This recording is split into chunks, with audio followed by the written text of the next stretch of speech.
Bismillahirrahmanirrahim. Assalamualaikum warahmatullahi wabarakatuh.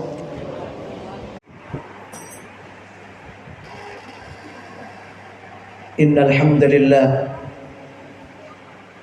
nahmaduhu wa nasta'inuhu wa nastaghfiruh wa na'udzu billahi min shururi anfusina wa min sayyiati a'malina. من يهد الله فلا مضل له ومن يضلل فلا هادي له أشهد أن لا إله إلا الله وحده لا شريك له وأشهد أن محمدا عبده ورسوله اللهم فصل وسلم على سيدنا محمد وعلى آله وصحبه ومن تبعهم بإحسان إلى يوم الدين أما بعد فيا عباد الله اتقوا الله حق تقاته ولا تموتن إلا وأنتم مسلمون فقد قال الله تعالى في كتاب الكريم وهو أصدق القائلين أعوذ بالله من الشيطان الرجيم بسم الله الرحمن الرحيم وليخشى الذين لو تركوا من خلفهم ذرية ضعافا خافوا عليهم فليتقوا الله وليقولوا قولا سديدا صدق الله العظيم وبلغ رسوله الكريم ونحن على ذلك من الشاهدين والشاكرين والحمد لله رب العالمين.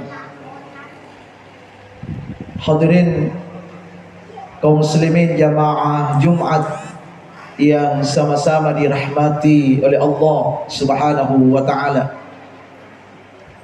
Bersyukur kepada Allah Subhanahu wa ta'ala dengan sama-sama mengucapkan alhamdulillahi rabbil alamin, dan bersalawat kepada Rasulullah sallallahu alaihi wasallam dengan sama-sama membaca Allahumma salli ala sayyidina Muhammad wa ala ali sayyidina Muhammad. Hadirin jamaah Jumat yang dimuliakan Allah Subhanahu wa taala. Alhamdulillah, hari ini negara kita memperingati hari Sumpah Pemuda, tepatnya tanggal 28 Oktober. Bicara tentang pemuda berarti kita bicara tentang generasi. Kalau bicara tentang generasi berarti kita bicara tentang anak.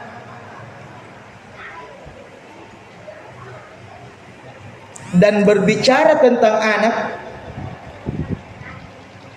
maka kita sebagai orang tua pasti menginginkan anak-anak kita ingin menjadi anak yang soleh atau anak yang soleh.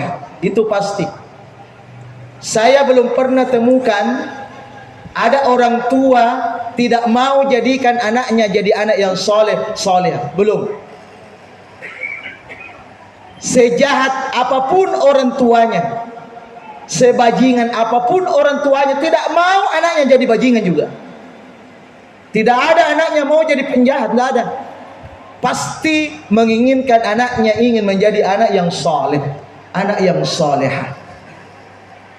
Karena memang dalam Al-Quran maupun dalam hadis Rasulullah sallallahu alaihi wasallam itu menegaskan bahwa anak yang kita miliki, kita ini sebagai orang tua memiliki anak itu sesungguhnya kedudukannya adalah amanah dari Allah.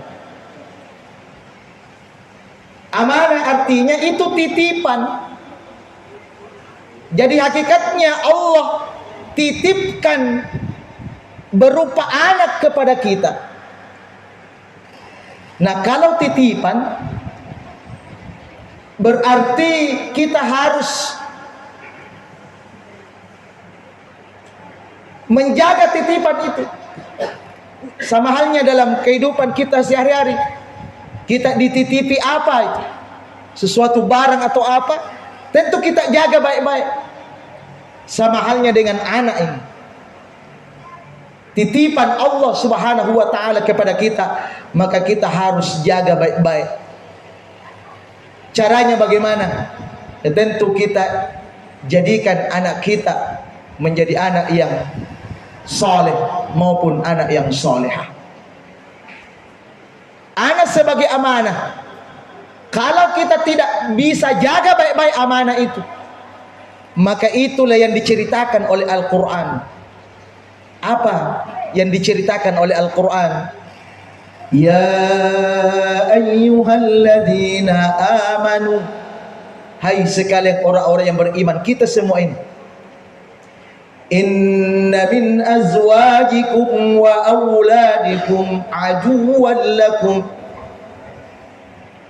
sesungguhnya istri dan anak-anakmu boleh jadi kelak akan menjadi musuh bagimu.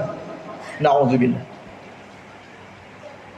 Jadi memang anak dalam satu sisi dijelaskan oleh Al-Quran, al-malu wal banun zinatul hayati dunia.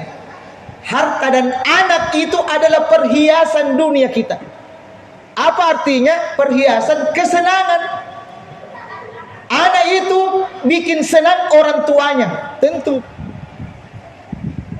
Tetapi jangan kita terlena dengan kesenangan itu. Sebab Al-Quran, Allah mengingatkan, ketika kita tidak mampu menjaga amanah ini, amanah berupa anak dengan sebaik-baiknya, maka nanti di yaumil akhir, atau bahkan boleh jadi di dunia ini, akan menjadi musuh bagi orang tuanya.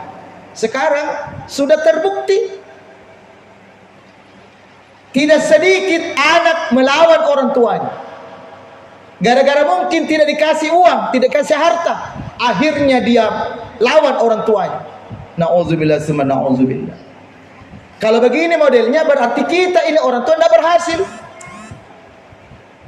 Kita ini orang tua tidak menjaga baik-baik amanah yang Allah titipkan kepada kita.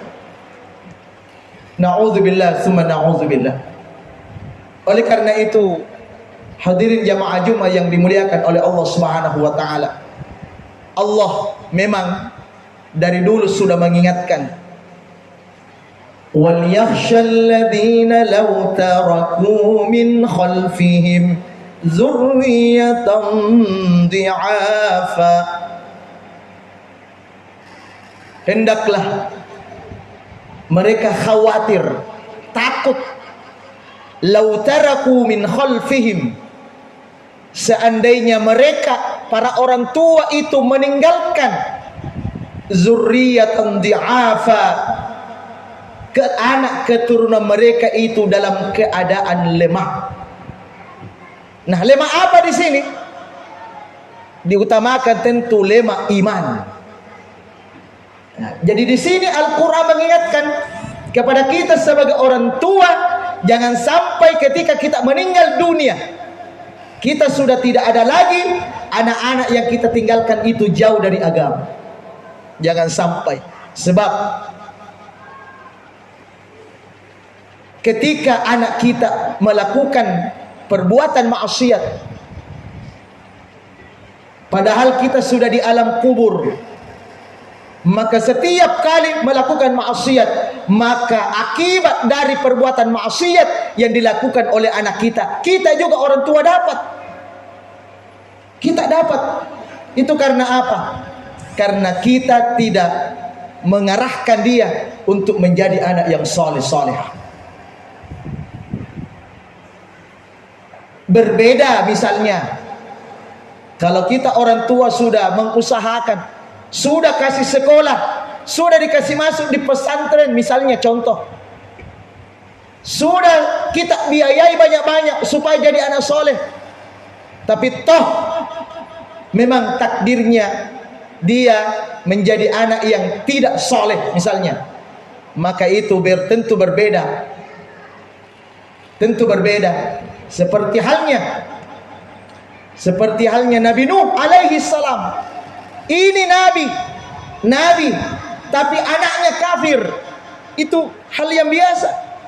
Tapi karena Nabi Nuh sudah mengajak, mendakwai anaknya, tapi memang mereka ditakdirkan oleh Allah menjadi kafir, maka Nabi Nuh sudah terbebas dari tuntutan amanah itu.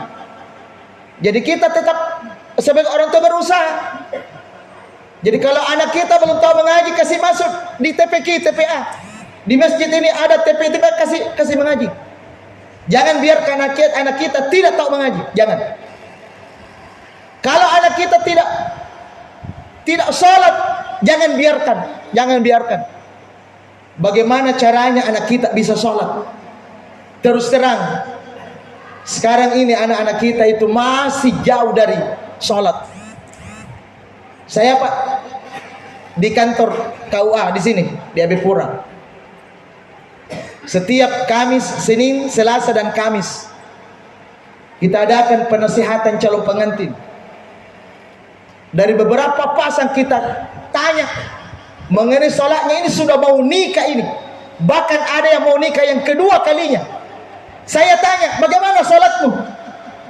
Kebanyakan mereka 95% bahkan lebih dari itu mengatakan masih bolong-bolong sholatnya. Bahkan ada mengatakan 1 kali 1 minggu saja sholat. Bahkan ada lebih parah, Jumat saja sekali-sekali. Na'udzubillah.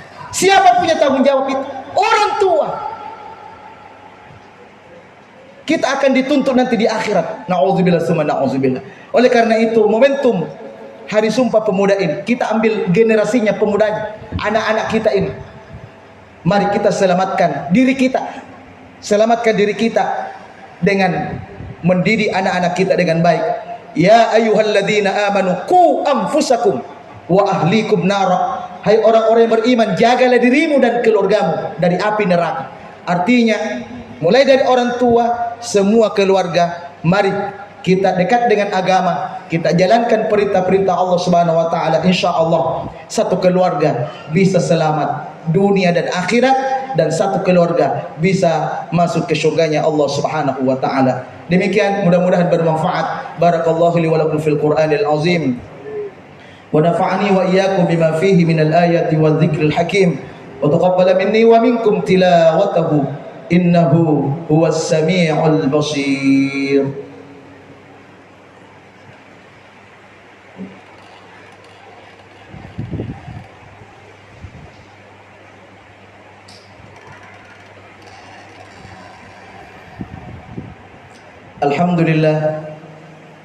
Alhamdulillah hamdan katsiran kama amar. Asyhadu an la ilaha illallah wahdahu la syarika lah, idghama liman jahada bihi wa kafar, wa asyhadu anna Muhammadan 'abduhu wa rasuluh. Allahumma shalli ala sayyidina Muhammad wa ala alihi wa sahbihi ajma'in, amma ba'du. Fa ya ibadallah, usikum wa nafsi bittaqwallah wa ta'atihi la'allakum turhamun.